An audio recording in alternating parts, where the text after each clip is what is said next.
don't care what business you're in, whether you're in sales, maybe you own a local grocery store, perhaps you work at a fledgling cable news network where you're being paid seven figures to draw ratings in the five figures. Of course, talking about one of our favorites here on the channel, Chris Cuomo. Hey, it's me, Chrissy C. You could be a financial advisor, you could be a dancer at Club Shay Shay, take your pick. Business itself really doesn't matter. Every single business ceases to exist without one thing: customers. If you're a business without customers, not going to be in business for very long. Now, smart businesses, they do whatever it takes to make sure their customers are satisfied. If you are dealing with a customer long term, at some point in that business relationship, there is going to be a problem. Someone's going to make a mistake, something is going to go wrong. The problem itself isn't all that important. How you react and respond to the problem is what's important. Several years ago, when I was in the midst of suffering through the agony of working at my old job, which, by the way, thank you guys so much for allowing me to live my dream. Just like any other business, this channel does not exist without the support that you guys give me every single day. I hope you know how much I appreciate you. But anyway, I had a customer starting a multi-million-dollar project. They had placed a pretty big order and split it across a couple of POs. Now, we were given plenty of time with one of the purchase orders, but the other one had a mandatory deadline. There were several items on the order they needed immediately to start the project. I got the orders mixed up when I placed them. I rushed the order that wasn't needed and I back ordered the emergency order. Day before the project begins, we deliver the order that wasn't really needed, the parts that were needed sitting on back order. Now, obviously, panic sets in. Long story short, we spent the entire day chasing down the parts that were needed, ended up losing money on that particular order, but it didn't matter. The customer was satisfied. The problem was no longer a problem because of how we responded to it. All week this week, I have been waiting for the NBA to address the biggest problem that is facing the league right now. The biggest problem in the NBA right now, it's not players not caring about the regular season, and that's a problem, don't get me wrong, but there's really nothing Adam Silver can do in the moment to change that mentality. The biggest problem in the league isn't load management. It's not declining ratings, which took a nosedive this week. It's not the absolutely horrific coverage of the league that is being provided by one of their primary broadcast partners, ESPN. The biggest problem in the NBA right now, today, half of the fan bases in the league don't have access to the games. Earlier this week, I told you guys about the unmitigated disaster, the WNBA level dumpster fire known as Bally Sports. Bally Sports has one job. They exist for one reason. They hold the broadcast rights for 15 NBA franchises, half the league. They have one responsibility: broadcast the games to the local area. That's it. Since Bally isn't available on most cable and satellite packages, thousands of fans, they pay $20 every month so they can watch their favorite NBA teams. Now, Bally's always been a dump. They have always had issues with buffering. There have been times when the production quality has been subpar, video issues, audio issues, but for the most part, I didn't have to worry about being unable to log into Bally to watch my Pelicans. This past Monday night, Bally claims to have had issues with their service provider causing a nationwide outage. Now, it was extremely aggravating. Thousands of NBA fans were frustrated and pissed off, but, mistakes happen, right? Sometimes technical issues can't be avoided, I guess. Tuesday night, it was the same thing. Wednesday night, Thursday night, Friday night, Saturday night. Bally Sports has been unavailable for the entire week. Well, KC, this is Bill from Bally Sports. That's simply not true. We have been available during the daytime hours, giving our customers exclusive access to the excellent content that we overcharge for. So what if you can't watch your games live here at Bally? You can watch them the following day.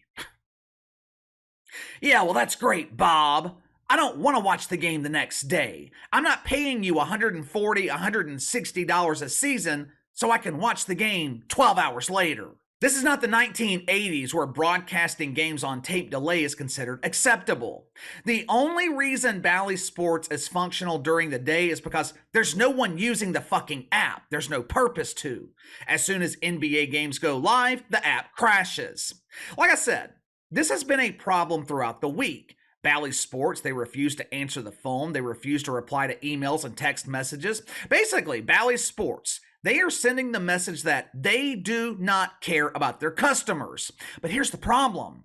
The NBA is sending the exact same message. How am I coming to that conclusion?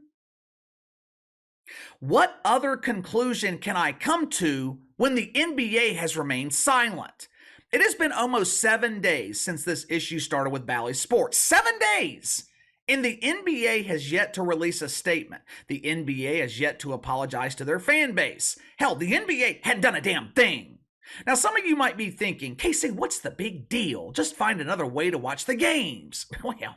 Well, that's easier said than done. Number one, I shouldn't have to find another way to watch these games. I'm already paying out the ass for a service that's not being provided. Number two, if you're a fan of one of the 15 NBA teams that are affiliated with Bally Sports, there is no other way. You can't buy NBA League Pass, games are blacked out. If your team is being broadcast nationally on NBA TV, game is blacked out. In order for me to watch the Pelicans, I had to sign up for Fubo TV, pay $80 a month, which I don't mind doing because I'm a dedicated dumbass, but not everyone has the financial flexibility to pay $80 a month just to watch the NBA. This is the biggest problem in the league right now, and Adam Silver is refusing to address it. To my knowledge, there hasn't been one word from the NBA front office about this. 50% of your league doesn't have access to their own fan base, and the so-called leader of the NBA seems to be ignoring the problem. Is it any wonder why the NBA is struggling to grow their audience? Kind of hard to build a dedicated fan base when they can't watch your fucking product. Like I told you guys before, it seems like the NBA is at war with its own fan base. Major League Baseball is struggling. Baseball seems to be dying a slow, painful death. 2023 World Series, least watched in the history of Major League Baseball. There isn't a month on the calendar where Major League Baseball dominates the headlines in the media. This league is being forgotten. Baseball is becoming a regional sport where it's popular in certain pockets of the country and it's just ignored everywhere else. But at least Major League Baseball is trying to appease their fan base. At least they're trying to make the product more TV friendly. At least they're trying to make the game more exciting. Now, obviously it's not working, but at least they're showing some effort. How is Adam Silver and the NBA catering to their fan base? They are completely ignoring their anger because they don't have access to the games. But that's okay. That's okay. Adam Silver implemented this exciting in-season tournament that no one gives a shit about. And look, it's not just Adam Silver in the NBA front office that doesn't give a shit about the fans, also known as their customers. For some reason, it seems like the NBA is under this illusion that they don't need customers to survive, because NBA players, they don't seem to care about the fans either. And I actually blame Adam Silver for this. Adam Silver has given NBA players full autonomy over the league. This is the only league where the employees have more power than the employer. Most NBA players, not all, but a lot of NBA players are refusing to consistently show up during the regular season. Thursday night, I'm looking through the Pelicans forum on Reddit. I notice a picture of a father and son who are at the game waiting for it to start. The dad, he brought his son to the game early so he could watch the players warm up. Now, the kid was probably 8, maybe 9 years old. It was his first NBA game, and the only reason that he wanted to go was so he could see Zion Williamson and Brandon Ingram play. The dad purchased the tickets weeks in advance. Who knows? He could have been working overtime. He could have been saving money for months just for these tickets, just so his son could see the two NBA players that he looks up to. Guess who didn't play Thursday night? Just take a wild guess. This was the third straight game that Brandon Ingram missed because he had a boo-boo on his knee. Ooh, my knee hurts. Zion Williamson wasn't active for rest. Now, how do you think that kid felt? How do you think that father felt? This is not just a problem in New Orleans. This issue is prevalent throughout the league.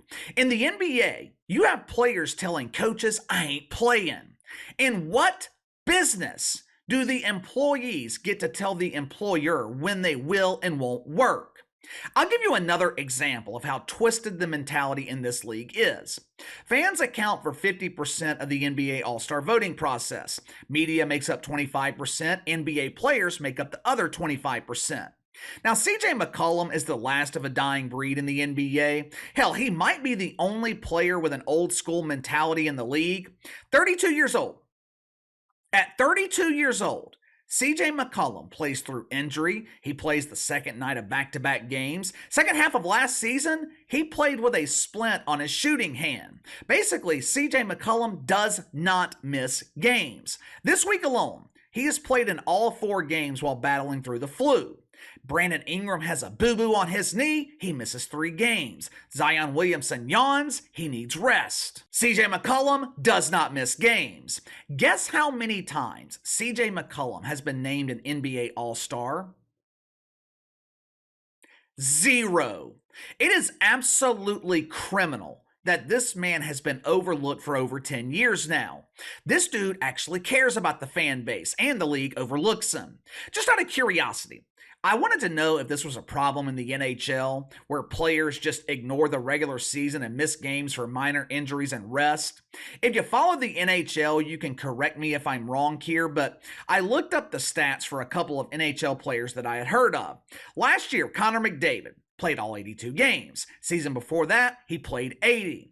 At 37 years old, Alexander Ovechkin, he played in 73 games last season. Year before that, he played in 70. Last year, Anthony Davis, 56 games. Year before, 40. Kawhi Leonard hasn't played in more than 60 games since the 2016-17 season. What is that? 6-7 years? James Harden, he hasn't played over 70 games in 4 years. You get the point? I don't know if the message could be any clearer. The NBA does not care about their fan base. The NBA is seemingly at war with their own fans. You prove me wrong here. You tell me how the NBA is making an actual effort to cater to their fan base. And don't give me that bullshit in-season tournament. I think the players have far too much power in this league, but you give me your thoughts. Sound off in the comments below. Like, subscribe, share the video. I appreciate every single one of you guys and your support every day. Best way to contact me is by email at btlkc84@gmail.com, KC_BTL84 on Twitter. I'll see you guys tomorrow.